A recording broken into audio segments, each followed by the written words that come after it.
One of the people who witnessed what happened in front of the Accra Regional Police Headquarters is journalist Bridget Otoo, but she says she wants to be identified as a protester. She says she's a citizen first and not a spectator. Let's find out from her what she witnessed here.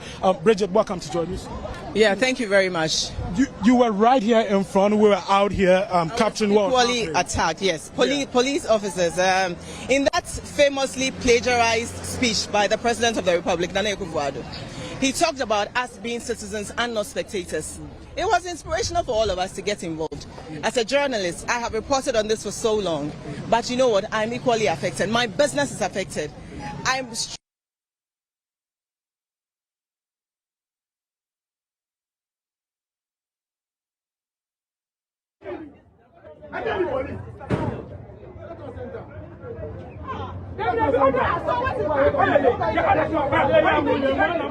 Taken to various police stations, and so I came to the Greater Accra Regional Command. And when I came, a parent who was in agony of her son missing because the son had been picked up by police and taken in there, Kevin Boachi,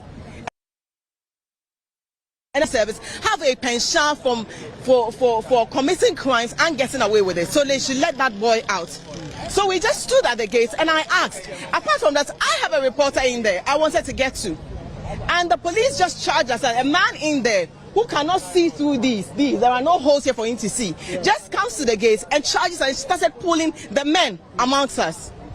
The police have stolen even a phone from a protester. Ghana police have stolen a phone. They took the phone from No, they have stolen it. The person was not, they stole it, right? They attacked the person, and I remember whilst they were pulling me along, and I was wondering what I was doing because I can't fight any police officer. They will beat me and get away with it, and that's okay.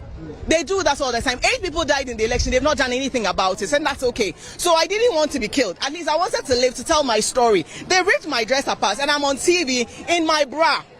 In my bra. Not that I wanted to, but because these Ghana police service are irrational and unprofessional, and frankly, that colonial British method needs to stop. You want to be identified as a protester. What do you want fixed? What do you want fixed about this country? I want jobs. I want, in fact, let me start from the very basics. I want people to be able to speak the same way Nanado was allowed to speak freely. I want the kids who are protesting to be able to sit in the middle of the Flagstaff House, because it has happened before. They sat right in front of the Flagstaff House with their iPads on their laps when they protested back in 2015, 2016. I want them to be able to at least speak. If nothing is going to get fixed, allow them to protest because it is their right to do so. That is the basic. And as journalists, I don't want to be afraid. I am tired of being afraid. When I hear Manasseh says I've had to up my security, I had to leave the country because of how these guys are, because they are vindictive, it touches me. It scares me because I'm also critical of the government. So I'm coming out to let Nanado know that we will not stop talking because we voted for him, we pay him, and every other family member in his government. So that needs to stop. And then what are they asking for? Basic jobs. People are leaving the country they would rather be cleaners abroad than be CEOs in Ghana.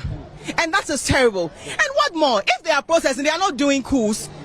They are not throwing stones. Have you seen anybody? I mean, this is the best of our society. Creme de la creme people who came here. Do they look like armed robbers that they needed to be met with force?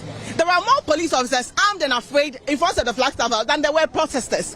That needs to stop.